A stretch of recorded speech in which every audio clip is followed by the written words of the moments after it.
with me. Thy rod and thy staff, they comfort me. Thou preparest a table before me in the presence of my enemies. Thou anoint my head with oil, my cup runneth over. And surely goodness and mercy shall follow me all the days of my life. And I will dwell in the house of the Lord forever and ever. Amen. Assalamu alaikum. It's Tuesday, the 19th of August. Welcome to Johnny's Bite. Now, let me begin by saying thank you to Wisdom. Wisdom is a very modest tailor in Bubuashi, and he made this very, very special shirt for me for Ghana Month. And I've worn it for about 3 years, and it still looks in a very pristine order. And thank you very much to Wisdom.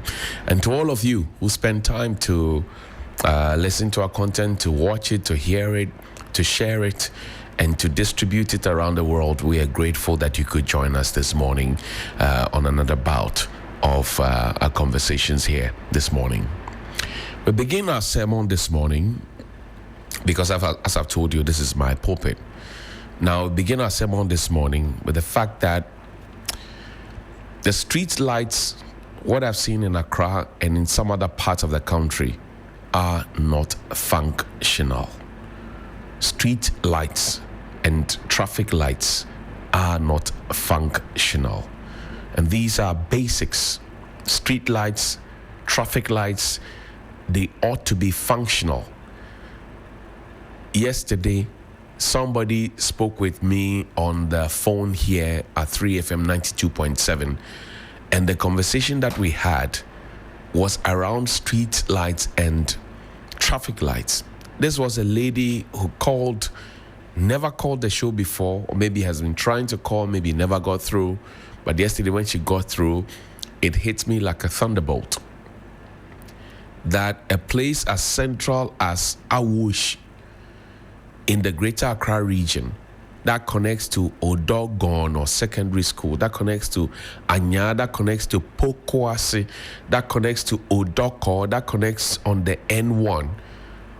The traffic lights at that main intersection was not functional.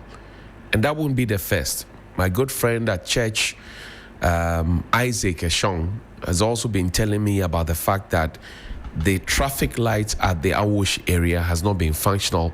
Lots and lots and lots of accidents, people losing their lives. And the authorities are just looking on. So I paused to ask the simple question: what does it take to keep the street lights on?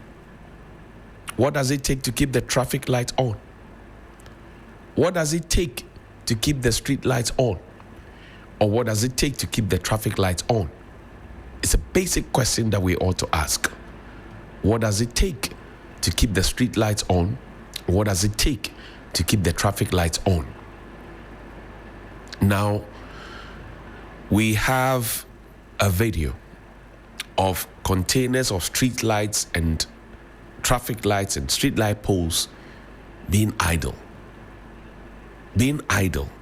And a viewer and listener sent it to us. So if you have these things in store, they have been brought in, but we're not paying attention to them. We are not paying attention to the safety of the republic and the people therein. It's a problem. Street lights and traffic lights. And I'm sure that a lot of you might have experienced it, but have not been able to say it for whatever reason. But Asem Yozika, Wanabeka, Mara. So I will say it. I will say it and say it boldly. The street lights and traffic lights are the least we can do for the people of the Republic of Ghana. Street markings and reflectors are the least we can do for the people of the Republic of Ghana. And it is very, very dangerous for those of us who come to work at dawn to be driving and facing and moving along with aboboyas who don't have rear end lights, who don't have front lights or high headlights and whatever it is. Look at all of this. These are street light poles. And there are places in the Republic of Ghana that does not have street lights. Look at this. Street light poles. And there are places in the Republic of Ghana that do not have street lights. Can you imagine? No, I want you to pause and imagine for a second. Why do we do this to ourselves? Who brought them in? Who is supposed to help to clear them? Who is supposed to help to install them? They are here on our land. And as Bob Marley says, in the abundance of water, the fool is thirsty. Taflache, are we being fools? Taflache. It's a question that we must ask. And ask we have to. The street light poles are there. I'm sure they came along with the bulbs and the lamps that have to be fixed on them. This was captured in Community 25. Mr. Abu Jinapo, John Jinapo, good morning to you. Good morning to all our friends at the Energy Ministry. This was behind DPS International. This is Otunfuo Science School, behind Otunfuo Science School. Behind Oheneba Science School. It's a problem. Behind Oheneba School. I should say, not Oheneba San. I keep telling you that we don't stand here to say things out of the blue or because somebody whispered it. We always go on the ground to go and check and verify and say. We don't have backing vocalists who will be saying all manner of things to us and people, 4 or 5 people sitting there. We don't need that. We just need a camera and a microphone, and the facts and the figures will be put out there. That's why Johnny's Bite is unique. Any other one is a clone of what we are doing here. Take me to Pokuase, please. We heard the cries of the people of Pokuase-Nsawam and those who ply that road. We spoke about it. And I'm happy to announce that the Ministry of Roads and Highways paid some monies yesterday before we wrapped up the show here on Sunrise on 3FM 92.7, which is another good reason for you to listen to Sunrise on 3FM 92.7.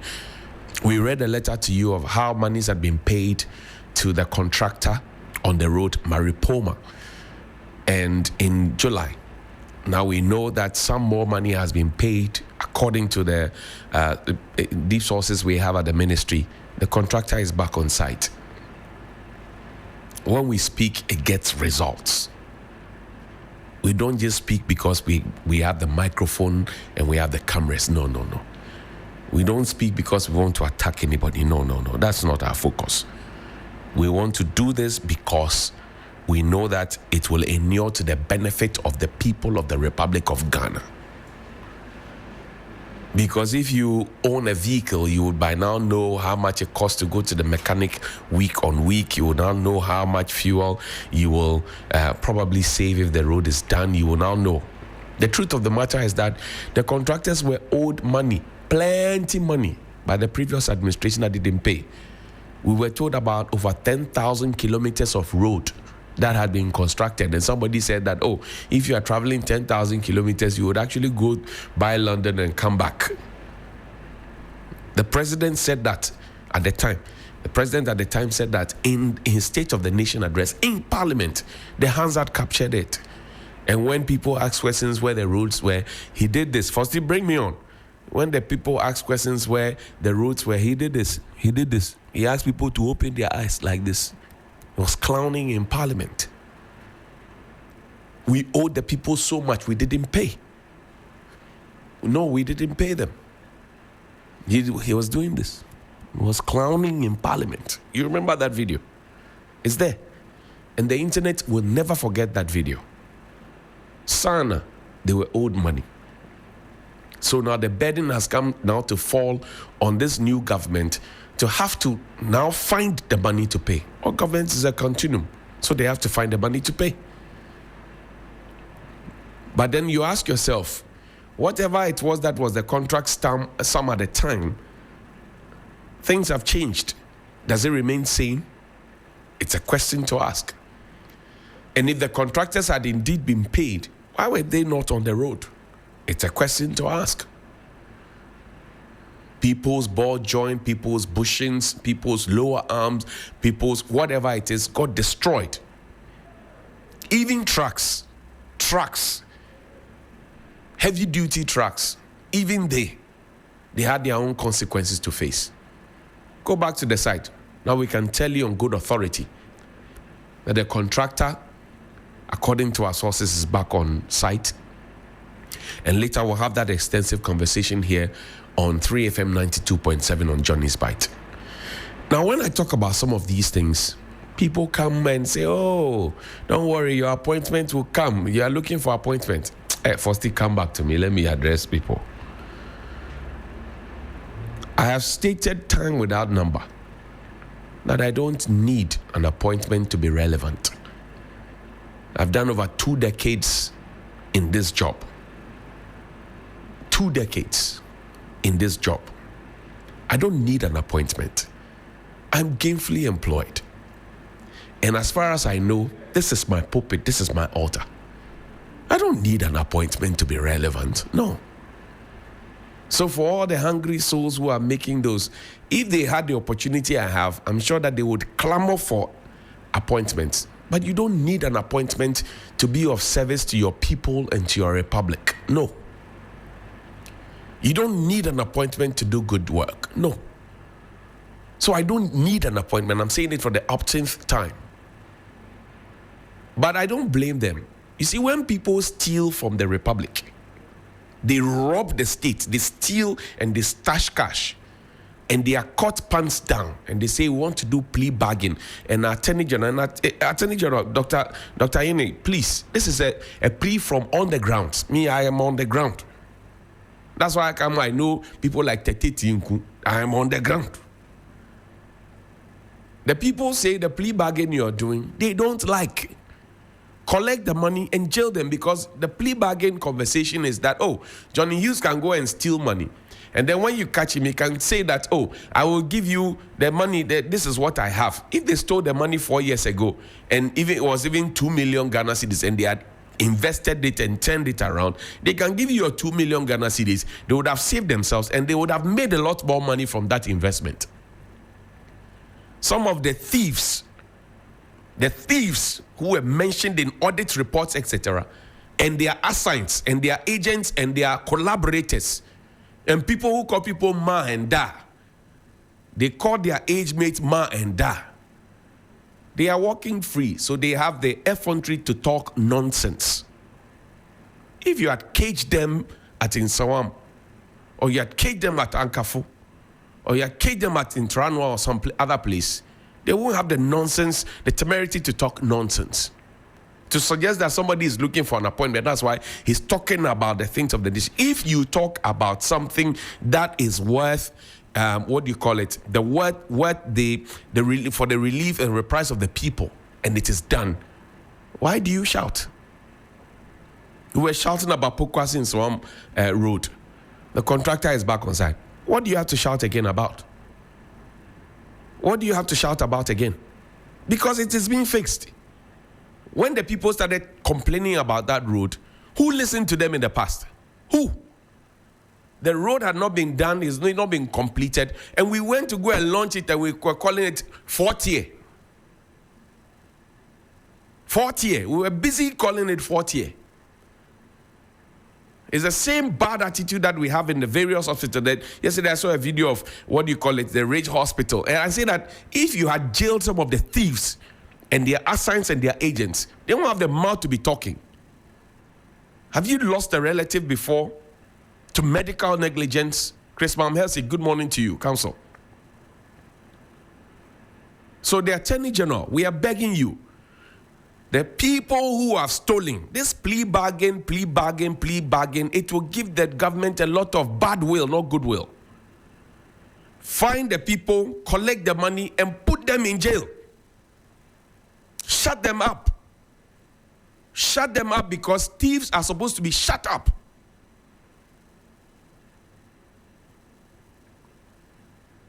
If you come and you take money from the people, you steal money from the people, and you are not jailed, you think that you are okay, then they will be the ones who will be telling your children that, oh, Papa and Bobra, thieves. So this plea bargain thing that this government is so interested in, please stop it. Collect the money from them and jail them. Collect the money from them and jail them. And what is this I hear about the Vakpo Senior Secondary School conversation? The headmaster has been invited by the GES. We complained about this in the past government. Gagging school authorities. What did he do?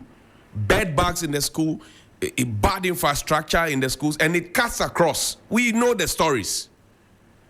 So what is GES's locus in asking the headmaster to come and appear before a committee? You are intimidating the headmaster. I am a journalist. When I see it, I'll report it. Faisal in the Volta region is a journalist. Chris is a journalist. Castro Senyola is a journalist. They are journalists. When they see what is bad, they will talk about it.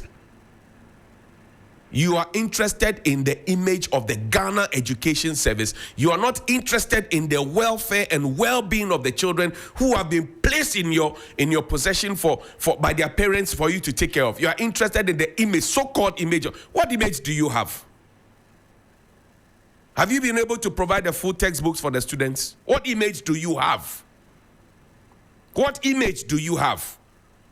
Have we lost it? Is there no humanity? What image really do you have? Then you say a headmaster or headmistress should come and attend to you. You are interested in the image. What image do you have? What is the image? Come and show us the image. What image do you have? And when I'm watching closely what you will do to that headmaster of Vakpo SHS. They say there are bed bugs and there are inadequate facilities for the students who have been put there to feel comfortable. They are teenagers. And I'll say this again. How well we treat the teenagers of today is how well they will treat the nation tomorrow in terms of patriotism. Keep it in your mind before you start talking about image. Don't gag anybody. In the past, people were gagged. We complained about it. Don't go on that wrong path again. I'm watching closely. And don't think that we are not there. We are in the room, in the meeting. We are there. If you threaten them, we will come and say it. We don't fear.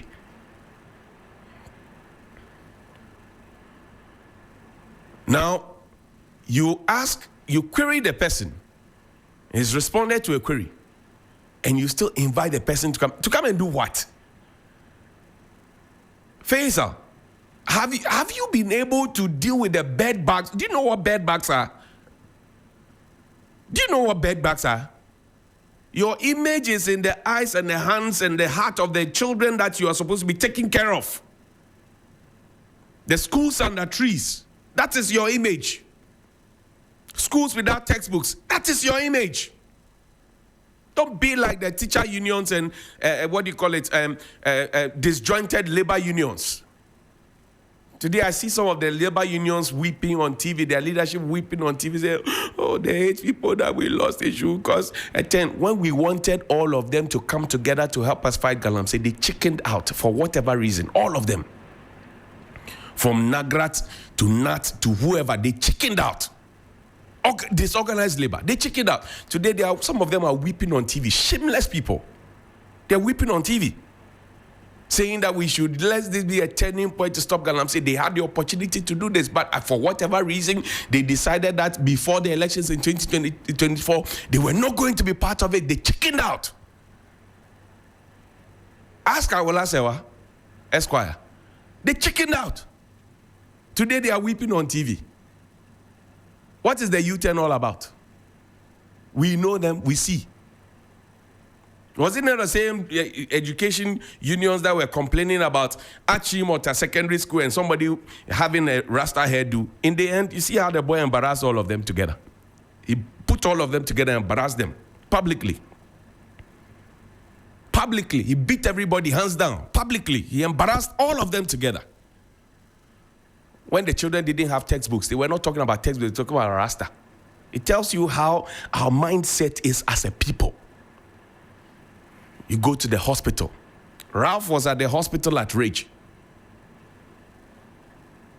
Even though he flouted the rules about photography and filming and privacy and all of that. And that is not a good thing. But he was raising a key concern. What did they do? They called the police. My friend at Closac, John Bossman, he said he had a similar encounter at Ridge Hospital. I have told you my own example about Ridge Hospital. Somebody came here to me and said he parked his motorbike at Ridge Hospital. There was an emergency with the child, took the child in. When he came back, somebody had come to steal the motorbike. The police at Adabraka. I'll put the photo up one of these days. You'll see idea. I'll put your photo up one of these days. He's doing hanky-panky. That is the only source of livelihood of that young man. His bike was stolen at Ridge Hospital under security watch. And nothing has happened. It's been 3 years. So that Ridge Hospital, that Greater Accra Regional Hospital has to be dealt with. It is becoming like our own Kolebu Teaching Hospital. Then you have Ghana Health Service write a statement to come. Really? One day I will have to bring people here, the people who have gone through it, put them behind this microphone and let them tell you their own stories. That will be a Johnny's Bite for the day. That will be a sermon. We need to change our mindset as a republic, as a people. We need to change our mindsets. We have overdone it. We need to change our mindset. Everything cannot be politics. Everything cannot be protocol. Everything cannot be political. No. We need to change. We need to change it. And we change it immediately. We must. We need to change it. I'm talking to all of us, myself included. We need to change it. We cannot continue on that tangent because we assume that, if we do it, we have a certain person we can call, we have a certain connection, a certain link we can call, so it's okay. It is not okay. How do people go to the hospital, be there at 6 a.m. and leave after 4 p.m.? You have wasted the entire day because they came for medical care and you are going to give them para and biko and all those things and leave it at that. How? We waste man hours. Somebody even called the show 3 days ago and said that, when the people come to work, they actually spend about 1.5 hours trying to pray before they begin attending to the sick people. They pray. They spend time to pray. I'm not against prayer. Pray in your home. When you come to work, start working. Your 8 hours starts now. Work. You come to work and you organize yourselves, nurses and doctors, and you are praying when the sick people are sitting there. What is wrong with you? No kongbona. Bibiri how? Bibi jejo. Apologies to Daddy Lumba. Look, sisters, let's wrap up with the last story. Now, I have Johnny Kuda. Yes. Now, the poultry farmers in the Bono area are calling for government support to tackle falling price of egg due to overproduction. You know, TV3 FM, we started this whole rice glut, plantain glut conversation that came and everybody started talking about it, you know. Now the egg farmers in Bono region are calling for government support. Do you know that people import egg and poultry into this country? Even though people in Bono, they are asking that they're falling prices because they are overproducing. And you like imported stuff, you don't like local chicken. But if you know how to cook, or you have people in your house who know how to cook, they will tell you local chicken, if you cook, it tastes better than the frozen chicken sometimes that have been kept in the fridge for over 5-10 years. That is shipped to you to come and eat because they want to kill new ones or slaughter new ones and store them. Bono is known as the heart of Ghana's poultry production, hosting over 300 registered farms that employ hundreds of young people. The area is responsible for producing half of the country's poultry products. However, the current situation is dire. So, Minister for Agric, we beg you, let's see how we distribute it nicely. And come to me for, see, we're wrapping up.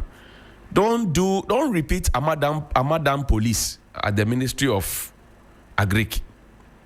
Well, you had your predecessor putting people at the Ministry of Agric and pretending and putting the blame on the farmers that they are the ones, inflating the prices of plantain and other staples that we know. Don't do that. Find a way that we can distribute this egg, because everybody eats egg. The past government promised every child 1 egg a day, promised them choco beverage a day, promised them chocolate a day. They did none of those. None. As Dr. Ismail Ramsey said, we spend money on planting for food and jobs. The jobs did not come, the food did not come. Now the food has come. The farmers are saying that because of our overproduction, we have had to reduce the which is good in itself. We used to buy Koscielny Meko for 1 cedi, some 50 pesos, some 70 pesos. Now it's 3 cedis, 2 cedi, 50 pesos. So if it's reducing, it's good. But if they are producing more, the distribution must be nationwide so that we can all have a peace of mind. So, Mr. Great Minister, we beg you, here ends my sermon. Please call me 055-924-2717 and 055-691-0154. Good morning. Good morning, Mr. Johnny. Ajime Victor.